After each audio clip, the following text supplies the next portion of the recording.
दो कु बड़िया महान शख्सियत साढ़े नाल विछड़ गई। मानयोग भाग सिंह जी अणखी साहब चीफ खालसा दीवान वाले, सरदार तरलोचन सिंह जी वजीर जम्मू कश्मीर के सिख आगू साहब, उन्होंने सारे ने शरदा के फुल भेंट किए, नाल ही पास किया कि उन्होंने जीवन दियां कीतियां होईयां सेवावां की शलाघा करते हुए परिवार के नाल हमदर्दी प्रगट करते हैं, उन्होंने परिवारों को चिट्ठी पत्र भेजा जाए, संदेश भेजे जाए। श्री आनंदपुर साहिब पिछले समय के विच बड़ी पीड़ित जी मानसिक तौर पर दुखदाई घटना वापरी। लगातार असी उस समय तो लैके समय समय के नाल आवाज़ उठा रहे हैं। सारी गल संगत के सामने भी है कि जिहड़ा दोषी सी वो पकड़िया भी गया, पुलिस के कोल भी है। पहला असी सारिਆਂ ने आवाज़ दे के UAPA लवाया, UAPA लवाया। उस तो बाद फैसला किया गया सी कि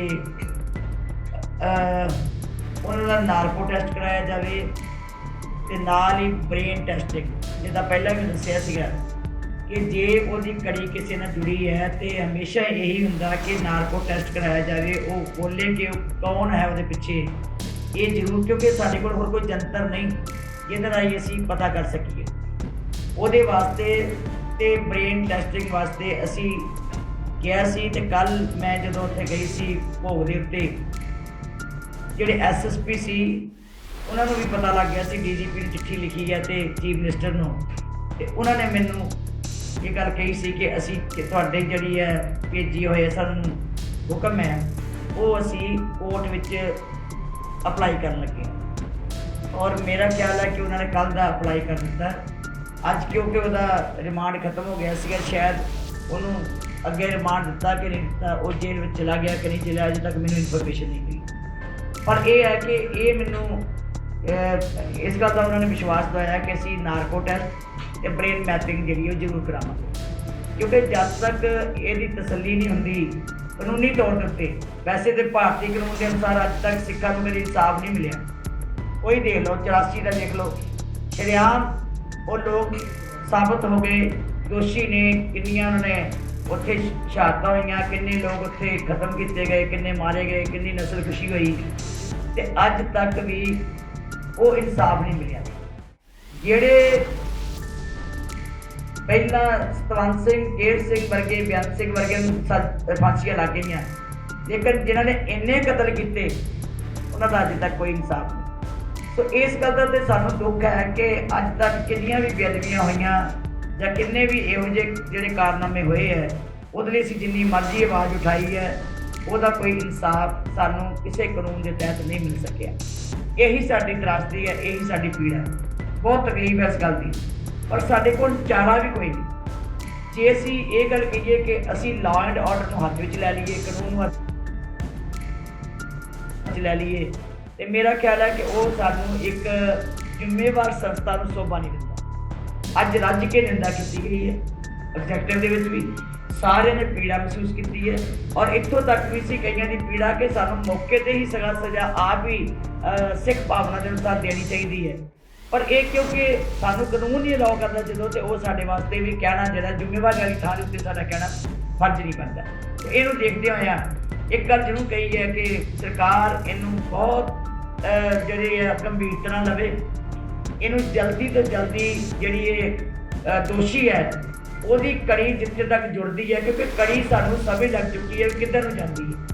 जी वो जाती है, मैं उस दिन भी कहा सी कि जे मोड़ की वो शॉप जिहड़ा वर्कशॉप सी, कि उस कांड नूं उस मौके के उत्ते ये सरकार हल कर लैंदी, जे उहनूं सजावां चंगी तरह दित्तियां जांदियां, उसनूं टैकल चंगी तरह किया जाता, तो मुड़ के शायद ये घटनावां ना वापरदियां। पर अफसोस है कि जो भी कोई इदां दी आउंदी है गल, तो सानूं बस लमका पै के वो उत्थे दी उत्थे गल अड़ जाती है। इसदा हल की है, जां ते कौम कोई ना कोई इस गल का हल सलाह करके कढ़िया जाए, पर मेरा ख्याल है कि असी जिम्मेवार होने के नाते इस तो बाहर नहीं जा सकते। इस घटना वास्ते भी जी है वो सारे ने बहुत चिंता की है, तो नाल असी वकील भी करते हैं, जोड़ा केस लड़ने वास्ते एक वकील भी करते हैं, और आने वाले समय जे किते एक हफ्ते का अल्टीमेटम असी दे रहे हैं एक हफ्ते के विच सानू इसका रिजल्ट मिलना चाहिए।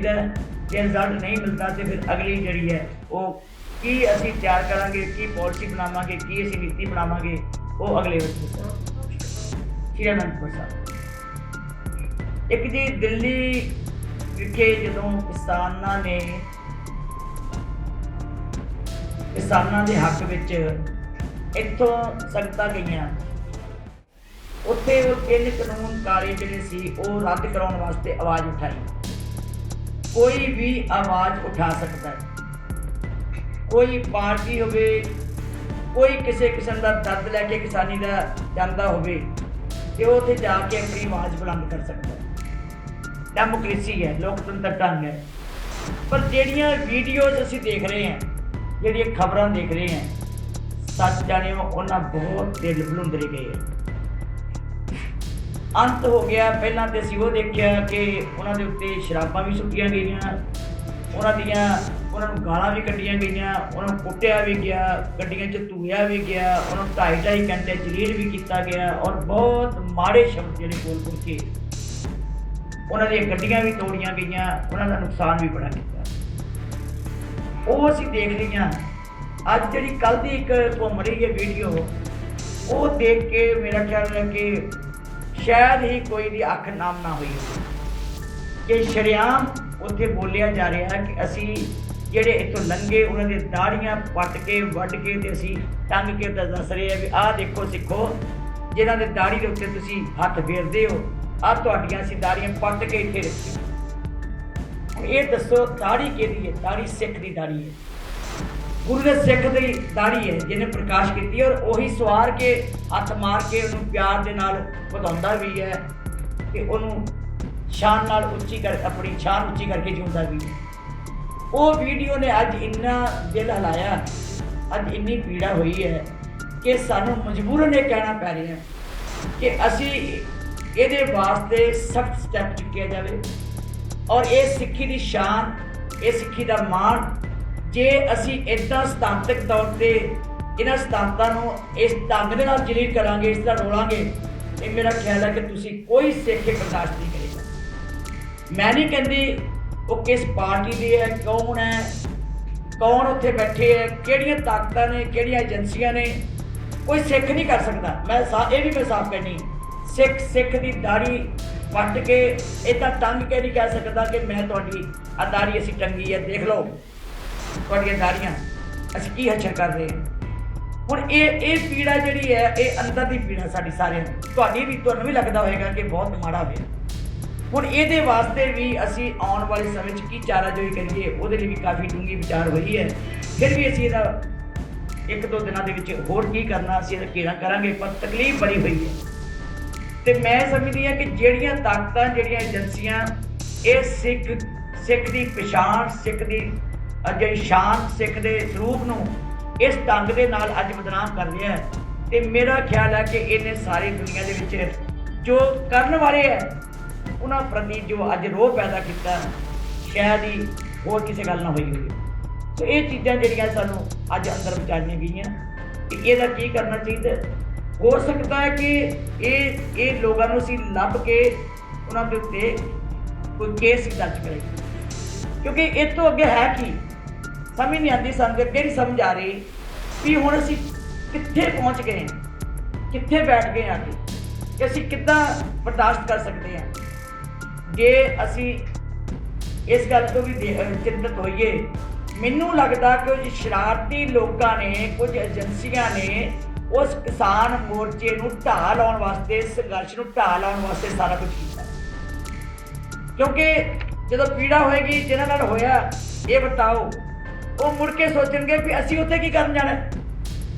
असीं ਜਿਹੜੇ 8-8 दिन 10-10 दिन 15-15 दिन जाके बहिंदे होणगे, जो सिख की ये हालत वेखणगे, जो सिखां की ये दुर्दशा वेखणगे, जो सिखां की ये पीड़ा सुणनगे, कि दसो वो उत्थे कित्थे जाके बैठणगे। सो ये कौन लोग ने कि इन्हां ने शरारत की, किस एजेंसियां ने ये सारा कुछ विच कीता, किहड़ी वो की वो दिल्ली वर्गी सरकार तरी जिन्हां ने इन्हां लोकां नूं इस तरह जलील करने वास्ते ये सारियां कार्रवाइयां कराई, क्योंकि संघर्ष बड़ा सिखरां ते चल रहा सी। ਜਿਹੜਾ ਕਿਸਾਨੀ ਦਾ ਮੁੱਦਾ ਸੀ ਬੜਾ ਸਿਖਰਾਂ ਤੇ ਜਾ ਰਿਹਾ ਸੀ, ਉਹ ਅੱਜ ਇਸ ਗੱਲ ਦੇ ਨਾਲ ਜਿੱਥੇ ਨਮੋਸ਼ੀ ਸਿੱਖਾਂ ਨੂੰ ਮਹਿਸੂਸ ਹੋਈ ਹੈ, ਉੱਥੇ ਸਾਨੂੰ ਡਰ ਲੱਗਦਾ ਕਿ ਕਿਤੇ ਇਹ ਕਿਸਾਨੀ ਦਾ ਸੰਘਰਸ਼ ਜਿਹੜਾ ਹੈ ਕਿਤੇ ਕਮਜ਼ੋਰ ਕਰਨ ਵਾਸਤੇ ਜਿਹੜੇ ਲੋਕੀ ਚਾਲਾਂ ਚੱਲ ਰਹੇ ਆ, ਕਿਤੇ ਉਹ ਇਫੈਕਟ ਨਾ ਕਰ ਜਾਵੇ, ਕਿਤੇ ਇੱਥੇ ਨੁਕਸਾਨ ਨਾ ਹੋ ਜਾਵੇ। ਇਸ ਗੱਲ ਦੀ ਵੀ ਅੱਜ ਚਿੰਤਾ ਜਿਹੜੀ ਹੈ ਗਹਿਰੀ ਪ੍ਰਗਟ ਕੀਤੀ ਗਈ। ਦੋਸ਼ੀਆਂ ਦੀ ਨਿਸ਼ਾਨਦੇਹੀ ਕਰਨ ਵਾਸਤੇ ਤੇ ਆਉਣ ਵਾਲੇ ਸਮੇਂ 'ਚ ਕੇਸ ਦਰਜ ਕਰਾਉਣ ਵਾਸਤੇ ਵੀ ਉਹ ਅਸੀਂ ਸਾਰੀ ਵਿਚਾਰ ਕੀਤੀ। ਇੱਕ ਨਾ ਜੀ 84 ਦੀਆਂ ਜਿਹੜੀਆਂ ਸਾਡੀਆਂ ਇੱਥੇ ਨਿਸ਼ਾਨੀਆਂ ਸੀ ਸਬ ਕਮੇਟੀ ਬਣਾਈ ਸੀ, ਜਿੱਦਾਂ ਖੂਹ ਜਿਹੜਾ ਅਕਾਲ ਤਖ਼ਤ ਸਾਹਿਬ ਤੇ ਖੂਹ ਬਣਿਆ ਹੋਇਆ, ਜਿਹੜੇ ਨਿਸ਼ਾਨ ਲੱਗੇ ਹੋਏ ਗੋਲੀਆਂ ਦੇ, ਡਿਓੜੀ ਦੇ ਉੱਤੇ ਜਿਹੜਾ ਡਿਓੜੀ ਖਸਤਾ ਹਾਲਤ ਵਿੱਚ ਹੋਈ ਹੈ, ਉਹ ਸਾਰੀਆਂ ਚੀਜ਼ਾਂ ਜਿਹੜੀਆਂ ਅਸੀਂ ਦੇਖੀਆਂ। ਉਹਦੇ ਨਾਲ ਇਹ ਹੋਇਆ ਕਿ ਸਬ ਕਮੇਟੀ ਨੇ ਰਿਪੋਰਟ ਦਿੱਤੀ ਹੈ ਕਿ ਆਹ ਸਾਰੀਆਂ ਚੀਜ਼ਾਂ ਨੂੰ ਮੇਨਟੇਨ ਕਰਨ ਵਾਸਤੇ ਜਲਦੀ ਹੀ ਕੰਮ ਸ਼ੁਰੂ ਕੀਤਾ ਜਾਵੇ। ਥੋੜ੍ਹੇ ਚਿਰਾਂ ਵਿੱਚ ਹੀ ਅਸੀਂ ਇਹਦਾ ਕੰਮ ਸ਼ੁਰੂ ਕਰਨ ਜਾ ਰਹੇ ਹਾਂ, ਤਾਂ ਜੋ ਸਬ ਕਮੇਟੀ ਰਿਪੋਰਟ ਆ ਗਈ ਜਿਹੜੀ ਇਸ ਕਮੇਟੀ ਬਣਾਈ ਸੀ, ਕਿਸ ਤਰ੍ਹਾਂ ਕਰਨਾ ਹੈ, ਕੀ ਕਰਨਾ ਚਾਹੀਦਾ, ਉਹ ਸਾਰੀ ਰਿਪੋਰਟ ਨੂੰ ਲਾਗੂ ਕਰਨ ਵਾਸਤੇ ਸੀ। ਬਸ 10-15 ਦਿਨ ਦੇ ਵਿੱਚ ਸਾਰੀ ਪ੍ਰਪੋਜ਼ਲ ਜਿਹੜੀ ਤਿਆਰ ਕਰਕੇ ਉਹਦਾ ਕੰਮ ਸ਼ੁਰੂ ਕਰਾਂਗੇ। ਇਸ ਦੇ ਨਾਲ ਹੀ ਜਿਹੜਾ ਖੂਹ ਹੈ ਉਹ ਸੰਗਤਾਂ ਦਰਸ਼ਨ ਵਾਸਤੇ ਖੋਲ੍ਹਿਆ ਜਾਏਗਾ, ਧਿਆਨ ਵੀ ਕੀਤਾ ਜਾਏਗਾ। ਅਗਲੀ ਜਿਹੜੀ ਗੱਲ ਹੈ ਕਿ ਸਾਡੇ ਸੈਕਸ਼ਨ 87 ਦੇ ਗੁਰਦੁਆਰੇ ਤਕਰੀਬਨ 30-35 ਹੈ, ਔਰ ਹੋਰ ਵੀ ਬੜੇ ਗੁਰਦੁਆਰੇ ਹੈ ਜਿਹੜੇ ਕਿ 85 ਸੈਕਸ਼ਨ ਵਿੱਚ ਲਿਆਉਣ ਵਾਸਤੇ ਅਸੀਂ ਕੇਸ ਭੇਜੇ ਹੋਏ ਹੈ ਭਾਰਤ ਸਰਕਾਰ ਨੂੰ। ਬੜਾ ਅਫਸੋਸ ਹੈ ਕਿ ਲੰਬੇ ਸਮੇਂ ਤੋਂ ਉਹ ਸਾਡਾ ਕੰਮ ਜਿਹੜਾ ਲਟਕਿਆ ਹੋਇਆ। ਇਸ ਦਾ ਲੱਗਦਾ ਕਿ ਸਰਕਾਰ ਕੋਈ ਸਾਡੇ ਸਿੱਖ ਮਸਲੇ ਹੱਲ ਕਰਨ ਵਾਸਤੇ ਤਿਆਰ ਹੀ ਨਹੀਂ। ਸਾਡੇ ਗੁਰਦੁਆਰਿਆਂ ਦੇ ਵਿੱਚ ਜਿਹੜੀਆਂ ਮੁਸ਼ਕਿਲਾਂ ਆ ਰਹੀਆਂ ਉਹ ਸੁਣਨ ਨੂੰ ਤਿਆਰ ਹੀ ਨਹੀਂ। ਉਹਨਾਂ ਨੂੰ ਕੋਈ ਚਿੰਤਾ ਹੀ ਨਹੀਂ ਕਿ ਜੇ ਅਸੀਂ ਕੋਈ ਚੀਜ਼ ਕੋਈ ਕੰਮ ਭੇਜਦੇ ਹਾਂ, ਕੋਈ ਮਤਾ ਭੇਜਦੇ ਹਾਂ, ਉਹਨੂੰ ਕਦੀ ਵੀ ਉਹ ਪ੍ਰਾਇਓਰਟੀ ਨਹੀਂ ਦਿੱਤੀ ਗਈ ਜਿਹੜੀ ਦੇਣੀ ਬਣਦੀ ਹੈ। ਸ਼੍ਰੋਮਣੀ ਗੁਰਦੁਆਰਾ ਪ੍ਰਬੰਧਕ ਕਮੇਟੀ ਸਿੱਖਾਂ ਦੀ ਸਿਰਮੌਰ ਸੰਸਥਾ ਇਸ ਲਈ ਕਹਿੰਦੀ ਹੈ ਕਿ ਇਹਦੇ ਕੋਈ ਨਿਯਮ ਨੇ, ਇਹਦੇ ਕੋਈ ਸਿਧਾਂਤ ਨੇ, ਇਹ ਕੋਈ ਮਰਿਆਦਾ 'ਚ ਪੁੱਜਿਆ ਹੈ ਕਿ ਸੰਵਿਧਾਨ ਦੇ ਅਨੁਸਾਰ ਚੱਲਦਾ ਹੈ। ਇਸ ਕਰਕੇ ਸਰਕਾਰ ਨੂੰ ਹਰ ਗੱਲ ਪਹਿਲ ਦੇ ਤੌਰ 'ਤੇ ਕਰਨੀ ਚਾਹੀਦੀ ਹੈ ਕਿ ਜੋ ਸ਼੍ਰੋਮਣੀ ਗੁਰਦੁਆਰਾ ਪ੍ਰਬੰਧਕ ਕਮੇਟੀ ਵੱਲੋਂ ਕੋਈ ਆਈ ਹੈ, ਮੰਗ ਆਈ ਹੈ, ਫਰਿਆਦ ਆਈ ਹੈ, ਮਤਾ ਆਇਆ, ਉਹਨੂੰ ਅਸੀਂ ਬੜੀ ਸ਼ਿੱਦਤ ਨਾਲ ਲਈਏ। ਪਤਾ ਨਹੀਂ ਕੀ ਗੱਲ ਹੈ ਕਿ ਸਰਕਾਰ ਜਿਹੜੀ ਹੈ, ਭਾਰਤ ਸਰਕਾਰ ਜਿਹੜੀ ਹੈ, ਉਹਨੂੰ ਬਿਲਕੁਲ ਇਗਨੋਰ ਕਰ ਰਹੀ। ਬੜੀ ਵਾਰੀ ਅਸੀਂ ਗੱਲ ਕਹੀ ਹੈ ਕਿ ਚੋਣਾਂ ਜਿਸ ਤਰ੍ਹਾਂ ਸ਼੍ਰੋਮਣੀ ਗੁਰਦੁਆਰਾ ਪ੍ਰਬੰਧਕ ਕਮੇਟੀ ਦੀਆਂ, ਜਦੋਂ ਪੰਜਾਬ ਸਰਕਾਰ 'ਚ ਪੰਜਾਬ ਇੱਕ ਸੀ, ਉਦੋਂ 2-3 ਚੋਣਾਂ ਪੂਰੀਆਂ 5 ਸਾਲ ਬਾਅਦ ਐਕਟ ਅਨੁਸਾਰ ਹੁੰਦੀਆਂ ਰਹੀਆਂ।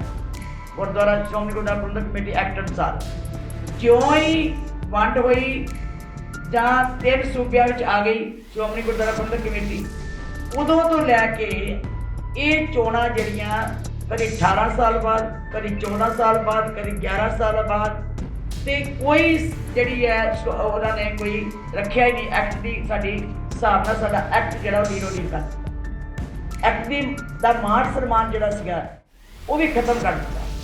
ਅਸੀਂ ਪਹਿਲਾਂ ਵੀ, ਮੈਂ ਪਿਛਲੀ ਵਾਰ ਵੀ ਮੰਗ ਕੀਤੀ ਸੀ ਕਿ ਭਾਰਤ ਸਰਕਾਰ ਨੂੰ ਚਾਹੀਦਾ ਹੈ ਕਿ ਜੋ ਐਕਟ ਦੇ ਅਨੁਸਾਰ ਸਾਡਾ ਟਾਈਮ ਹੈ ਉਹਨੂੰ ਇਸ ਤਰ੍ਹਾਂ ਨਾ ਕਰਿਆ ਕਰੋ ਜਿਹਦੇ ਨਾਲ ਸਾਡੇ ਐਕਟ ਦੀ ਤੋਹੀਨ ਹੁੰਦੀ। ਸੋ ਇਹ ਸਾਰੀਆਂ ਚੀਜ਼ਾਂ ਜਦੋਂ ਅਸੀਂ ਦੇਖਦੇ ਹਾਂ, ਭਾਵੇਂ ਉਹ ਚੋਣਾਂ ਦੀ ਗੱਲ ਹੋਵੇ, ਭਾਵੇਂ ਕੋਈ ਭਾਰਤ ਸਰਕਾਰ ਨੂੰ ਅਸੀਂ ਭੇਜੀਆਂ ਚਿੱਠੀਆਂ ਦੀ ਗੱਲ ਹੋਵੇ, ਬਸ ਬੇਪਰਵਾਹੀ ਹੈ। ਮੈਨੂੰ ਲੱਗਦਾ ਕਈ ਚਿੱਠੀਆਂ ਦੇ ਤੇ ਸਾਨੂੰ ਜਵਾਬ ਵੀ ਨਹੀਂ ਆਉਂਦਾ। ਤੇ ਇਹ ਸਾਰੀ ਜਿਹੜੀ ਹੈ ਅੱਜ ਬੜੀ ਸਾਡੇ ਵਾਸਤੇ ਚਿੰਤਾ ਵੀ ਹੈ ਤੇ ਭਾਰਤ ਸਰਕਾਰ ਦੇ ਨਾਲ ਸਾਡਾ ਇਹ ਗਿਲਾ ਸ਼ਿਕਵਾ ਵੀ ਹੈ ਕਿ ਉਹ ਕਿਉਂ ਨਹੀਂ ਇਸ ਸ਼੍ਰੋਮਣੀ ਗੁਰਦੁਆਰਾ ਪ੍ਰਬੰਧਕ ਕਮੇਟੀ ਦੀ ਐਡੀ ਬੜੀ ਸੰਸਥਾ ਨੂੰ ਸਨਮਾਨ ਦੇ ਕੇ ਲੋਕਾਂ ਦੇ ਵਿੱਚ ਜੋ ਅਸੀਂ ਕਰਨਾ ਚਾਹੁੰਦੇ ਹਾਂ, ਸਾਡੇ ਬਹੁਤ ਸਾਰੇ ਕੰਮ ਲਟਕਦੇ ਆ। ਉਹਨਾਂ ਗੁਰਦੁਆਰਿਆਂ ਦੀ ਹਾਲਤ ਇੰਨੀ ਖਰਾਬ ਹੁੰਦੀ ਜਾਂਦੀ ਹੈ, ਉਹਨਾਂ ਗੁਰਦੁਆਰਿਆਂ ਦੇ ਪ੍ਰਬੰਧ ਵਿੱਚ ਇੰਨਾ ਨੁਕਸਾਨ ਹੁੰਦਾ ਹੈ, ਉਹਨਾਂ ਗੁਰਦੁਆਰੇ 'ਚ ਇੰਨਾ ਸਾਡਾ ਸਾਰੇ ਜਿਹੜੇ ਡਿਸਿਪਲਨ ਹੈ ਉਹ ਲੂਜ਼ ਹੋ ਜਾਂਦਾ ਹੈ। ਸੋ ਇਹ ਤਾਂ ਹੀ ਰਹਿ ਸਕਦਾ ਜੇ ਸਾਡੀਆਂ ਜਿਹੜੀ ਮੰਗਾਂ ਨੇ ਉਹ ਭਾਰਤ ਸਰਕਾਰ ਚੰਗੇ ਢੰਗ ਨਾਲ ਛੇਤੀ ਪੂਰੀਆਂ ਕਰੇ। ਇਸ ਕਰਕੇ ਅਸੀਂ ਸਲਾਹ ਬਣਾਈ ਹੈ ਅੱਜ ਕਿ ਇੱਕ ਵਫਦ ਜਿਹੜਾ ਉਹ ਤਿਆਰ ਕਰਕੇ ਵਫਦ ਜਿਹੜਾ ਉਹ ਹੋਮ ਮਿਨਿਸਟਰ ਨੂੰ ਅਸੀਂ ਭੇਜੀਏ ਕਿ ਇਹਨਾਂ ਨੂੰ ਯਾਦ ਕਰਾਉਣ ਵਾਸਤੇ, ਕਿਉਂਕਿ ਸਮਾਂ ਅਸੀਂ ਅੱਜ ਮੰਗਾਂਗੇ ਕਿ ਉਹ ਵਫਦ ਜਾਏ, ਇਹ ਸਾਰੀਆਂ ਗੱਲਾਂ ਜਿਹੜੀਆਂ ਉਹਨਾਂ ਦੇ ਕੋਲ ਬੈਠ ਕੇ ਕਰਨ ਕਿ ਚਿੱਠੀਆਂ ਤੇ ਪਤਾ ਨਹੀਂ ਉਹਨਾਂ ਕੋਲ ਲੱਖਾਂ ਹੁੰਦੀਆਂ ਹੋਣਗੀਆਂ, ਚਿੱਠੀਆਂ ਨੂੰ ਨਹੀਂ ਦੇਖਦੇ ਹੋਣਗੇ। ਬਾਰ-ਬਾਰ ਅਸੀਂ ਈਮੇਲ ਵੀ ਅੱਗੇ ਚਿੱਠੀ ਵੀ ਲਿਖੀ ਹੈ, ਰਿਮਾਈਂਡਰ ਵੀ ਦਿੱਤੇ ਹੈ, ਹੋਰ ਦੇਵਾਂਗੇ, ਪਰ ਵਫਦ ਅਸੀਂ ਉੱਥੇ ਭੇਜ ਕੇ ਇਹ ਸਾਰੀ ਆਪਣੀ ਜਿਹੜੀ ਤਕਲੀਫ ਆ ਉਹਨੂੰ ਦੱਸਾਂਗੇ। ਆਲ ਸਾਰੇ ਜਿਹੜੀ ਇਹਦੇ ਵਾਸਤੇ ਗੁਰਦੁਆਰਿਆਂ ਵਾਸਤੇ ਲੋਕਲ।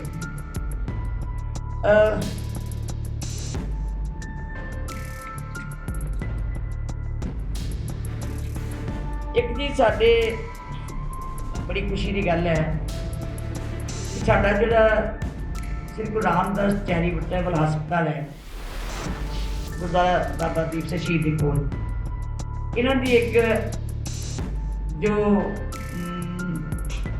ਨੈਸ਼ਨਲ NABH ਦੀ ਜਿਹੜੀ ਉਹਦੇ ਵਿੱਚ ਵਧੀਆ ਉਹਨਾਂ ਦੀ ਪਰਫੋਰਮੈਂਸ, ਚੰਗੀਆਂ ਸਿਹਤ ਸੇਵਾਵਾਂ, ਹਰ ਚੀਜ਼ ਜਿਹੜੀ ਸੀ ਉਹਨਾਂ ਨੂੰ ਬਹੁਤ ਵਧੀਆ ਪਰਫੋਰਮੈਂਸ ਮਿਲੀ ਹੈ। ਸਾਡੇ ਹਸਪਤਾਲ ਜਿੱਥੇ ਅੱਗੇ ਕੋਵਿਡ ਦੇ ਵਿੱਚ ਬਹੁਤ ਵੱਡੀ ਮਾਨਤਾ ਲੈ ਚੁੱਕੇ ਹੈ, ਬੜਾ ਸਨਮਾਨ ਲੈ ਚੁੱਕੇ ਹੈ, ਅੱਜ ਉਹਨਾਂ ਨੂੰ ਹੋਰ ਵੀ ਇਹ ਜਿਹੜਾ ਵੱਡਾ ਸਨਮਾਨ ਮਿਲਿਆ ਕਿ ਅਸੀਂ ਅੱਗੋਂ ਚੰਗੀ ਪਰਫੋਰਮੈਂਸ ਜਿਹੜੀ ਹੈ ਦੇ ਸਕਦੇ ਹਾਂ। ਇੱਕ ਜਿਹੜੀ ਸਾਡੀਆਂ ਚੱਲ ਰਹੀ ਹੈ ਲੀਗ ਕਬੱਡੀ ਦੀ, ਜੋ ਪੰਜਾਬ ਲੈਵਲ 'ਤੇ ਹੀ ਹੈ, ਮੇਰੇ ਖਿਆਲ ਨਹੀਂ ਕਬੱਡੀ ਦੀ ਲੀਗ ਚੱਲ ਰਹੀ ਹੈ। ਹਾਂਜੀ ਹਾਂਜੀ, ਉਹ ਜਿਹੜੀ ਚੱਲ ਰਹੀ ਹੈ ਸਾਡੇ ਸਾਰੇ ਮੈਚ ਤਕਰੀਬਨ 6 ਦੇ ਵਿੱਚੋਂ 4 ਹੋਈਆਂ ਤੇ 4 ਜਿੱਤੇ ਆਪਾਂ। 6 ਥਾਵਾਂ ਦੇ 6 ਦੇ ਵਿੱਚੋਂ ਜੇ 4 ਹੋਏ ਹੈ ਤੇ 4 ਵਿੱਚੋਂ ਸਾਡੀ ਟੀਮ ਜਿਹੜੀ ਹੈ ਉਹ ਨੰਬਰ 1 ਤੇ ਆਈ, ਜਿੱਤ ਕੇ ਆਈ ਹੈ, ਕੱਪ ਜਿੱਤ ਕੇ ਆਈ ਹੈ। ਸੋ ਇਸ ਤੋਂ ਅਸੀਂ ਕਹਿ ਸਕਦੇ ਹਾਂ ਕਿ ਸਿੱਖੀ ਸਰੂਪ ਵਿੱਚ ਸਾਡੇ ਖਿਡਾਰੀ ਖੇਡਦੇ ਜਿਹੜੇ ਹੈ ਉਹਨਾਂ ਦਾ ਬਹੁਤ ਵੱਡਾ ਉਤਸ਼ਾਹ ਤੇ ਲੋਕਾਂ ਦੇ ਵਿੱਚ ਵੀ ਬੜੀ ਖੁਸ਼ੀ ਜਾ ਰਹੀ ਹੈ ਕਿ ਪੂਰੇ ਜਦੋਂ ਸਿਰਾਂ ਦੇ ਉੱਤੇ ਜੂੜੇ ਬਣ ਕੇ ਖੇਡਦੇ ਹੈ ਤੇ ਲੋਕ ਖੁਸ਼ੀ ਮਹਿਸੂਸ ਕਰਦੇ ਹੈ। ਅਸੀਂ ਤਿਆਰੀ ਕਰਾ ਰਹੇ ਹਾਂ ਦੂਸਰੀ ਵੀ ਹਾਕੀ ਦੀ ਵੀ, ਨੈਸ਼ਨਲ ਸਾਨੂੰ ਮਾਨਤਾ ਮਿਲੀ ਹੈ। ਮੇਰਾ ਖਿਆਲ ਹੈ ਕਿ ਪ੍ਰਮਾਤਮਾ ਕਰੇ ਅਸੀਂ ਨੈਸ਼ਨਲ ਖਿਡਾਉਣ ਤੱਕ ਆਪਣੇ ਖਿਡਾਰੀਆਂ ਨੂੰ ਲੈ ਕੇ ਜਾਵਾਂਗੇ ਤੇ ਉਹ ਸਾਰੀਆਂ ਚਲੋ ਨੈਸ਼ਨਲ ਜਿਹੜੀ ਹੈ ਉਹ ਹੋਏਗੀ, ਅਸੀਂ ਉੱਥੇ ਬੱਚਿਆਂ ਨੂੰ ਖਿਡਾਵਾਂਗੇ। ਜਦੋਂ ਜਾਣਗੇ ਸਾਨੂੰ ਉਹ ਵੀ ਖੁਸ਼ੀ ਹੋਏਗੀ, ਸਾਨੂੰ ਮਾਣ ਹੈ ਕਿ ਉਹ ਵੀ ਜਿਹੜੀ ਸਾਡੀ ਟੀਮ ਹੈ ਉਹ ਚੰਗੀ ਪੋਜੀਸ਼ਨ ਲੈ ਕੇ ਉੱਥੇ ਪਹੁੰਚਣਗੇ। ਸੋ ਇਹ ਚੀਜ਼ਾਂ ਸਨ ਜਿਹੜੀਆਂ ਸਾਡੀਆਂ ਕੁਝ ਪ੍ਰਾਪਤੀਆਂ ਵੀ ਨੇ ਤੇ ਬਾਕੀ ਜਿਹੜੇ ਹੁੰਦੇ ਗੁਰਦੁਆਰਿਆਂ ਦੇ ਖਰਚੇ, ਗੁਰਦੁਆਰਿਆਂ ਦੀਆਂ ਪ੍ਰਵਾਨਗੀਆਂ, ਗੁਰਦੁਆਰਿਆਂ ਦੀ ਐਡਮਿਨਿਸਟ੍ਰੇਸ਼ਨ, ਉਹ ਸਾਰਾ ਕੁਝ ਜਿਹੜਾ ਅੱਜ ਪਾਸ ਕੀਤਾ ਗਿਆ। ਬਸ ਇੰਨੀਆਂ ਗੱਲਾਂ ਸੀ, ਹੋਰ ਕੋਈ ਗੱਲ ਤੁਸੀਂ ਕੋਈ ਪੁੱਛਣੀ ਹੋ ਸਕਦੀ। ਤੁਸੀਂ ਕਿਹਾ ਵੀ ਜਿਹੜੇ ਬੇਨਤੀ ਦੇ ਵਿੱਚ ਆਪਣੇ ਹੱਥ ਸਫਾ ਨਹੀਂ ਰੱਖਦੇ, ਉਹ ਜਥੇਦਾਰ ਸਾਹਿਬ ਕਹਿੰਦੇ ਆ ਕਿ ਮੌਕੇ ਦੇ ਉੱਤੇ ਸੰਗਤ ਫੈਸਲਾ ਦੇ ਦੇਵੇ ਆਪਣਾ। ਚਲੋ ਸੰਗਤ ਨੇ ਮੌਕੇ ਤੇ ਦੇਖਿਆ ਜੀ, ਸੰਗਤ ਨੇ ਫੜ ਕੇ ਦੇਤਾ। ਪੇਸ਼ਾ ਲੋਕ ਜਰਾਏ ਪੇਸ਼ਾ ਲੋਕ ਨੇ ਇਹ ਇਸ ਤਰ੍ਹਾਂ ਹੀ ਕਰਦੇ ਨੇ। ਇਹੀ ਤੇ ਮੈਂ ਕਹਿ ਰਿਹਾ ਕਿ ਮੈਨੂੰ ਤਾਂ ਇਸ ਤਰ੍ਹਾਂ ਲੱਗਦਾ ਕਿ ਕੋਈ ਜ਼ਰੂਰ ਦੇਖੋ, ਜਾਂ ਤੇ ਕੋਈ ਸਰਕਾਰਾਂ ਦੀ ਜਾਂ ਏਜੰਸੀਆਂ ਦੀ ਬੜੀਆਂ ਚਾਲਾਂ ਹੁੰਦੀਆਂ, ਇਹ ਵੀ ਕੋਈ ਡੂੰਘੀ ਚਾਲ ਹੈ ਕਿ ਇਹਨਾਂ ਨੂੰ ਕਿੱਦਾਂ ਨੁਕਸਾਨ ਪਹੁੰਚਾਇਆ ਜਾ ਸਕੇ। ਪਰ ਇਹ ਹੈ ਕਿ ਬਾਹਰਲੇ ਦੇਸ਼ਾਂ ਵਿੱਚ ਅਜੇ ਤੱਕ ਮੋਸਟਲੀ ਸਾਰੇ ਦੇਸ਼ਾਂ 'ਚ ਉਸੇ ਹੀ ਕੈਲੰਡਰ ਦੇ ਅਨੁਸਾਰ ਜਿਹੜੀ ਹੈ ਲੋਕ ਜਿਹੜੇ ਆਪਣੀ ਕਾਰਵਾਈ ਕਰ ਰਹੇ ਹੈ। ਔਰ ਇਹ ਵੀ ਜਿਹੜੇ ਇੱਥੇ ਪੰਜਾਬ ਦੇ ਵਿੱਚ ਉਸ ਵੇਲੇ ਥੋੜ੍ਹੀ ਜਿਹੀ ਪਰੇਸ਼ਾਨੀ ਜਿਹੜੀ ਆਈ ਸੀ, ਉਹ ਵਿਚਾਰ ਕੇ ਚੇਂਜ ਕੀਤੇ ਸੀ।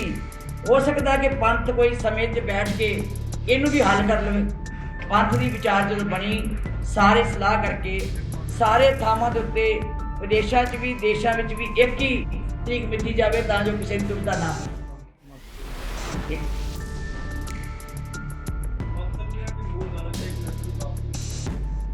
ਪੰਥਕ ਮਸਲੇ ਜਦੋਂ ਹੱਲ ਕੀਤੇ ਜਾਣ ਜੀ ਕੀ ਨਹੀਂ ਹੋ ਸਕਦਾ। ਜਿਹੜਾ ਮਸਲਾ ਹੁੰਦਾ ਉਹ ਪੰਥਕ ਤੌਰ ਦੇ ਉੱਤੇ ਹੱਲ ਕੀਤੇ ਜਾਣ, ਪੰਥਕ ਦੀ ਜੋ ਪੰਥ ਦੀ ਸ਼ਕਤੀ ਬਣ ਜਾਂਦੀ ਫਿਰ ਸਾਰਾ ਹੱਲ ਹੁੰਦਾ। ਵਾਹਿਗੁਰੂ ਜੀ ਕਾ ਖਾਲਸਾ, ਵਾਹਿਗੁਰੂ ਜੀ ਕੀ ਫਤਿਹ। ਦੇਖੋ ਜੀ, ਅਸੀਂ ਹਮੇਸ਼ਾ ਹੀ ਕਿਸਾਨ ਦੀ ਤਕਲੀਫ ਨੂੰ, ਕਿਸਾਨ ਦੇ ਮਸਲਿਆਂ ਨੂੰ ਹੱਲ ਕਰਨ ਵਾਸਤੇ ਲਗਾਤਾਰ ਅਸੀਂ ਚਾਰਾਜੋਈ ਕਰਦੇ ਹਾਂ। ਹਰ ਗੱਲ ਵਿੱਚ ਅਸੀਂ ਨਾਲ ਤੁਰਦੇ ਹਾਂ। ਆਉਣ ਵਾਲੇ ਸਮੇਂ 'ਚ ਕੀ ਕਰਨਾ ਹੈ ਤੁਹਾਨੂੰ ਅਸੀਂ ਆਪ ਹੀ ਦੱਸਦੇ ਹਾਂ।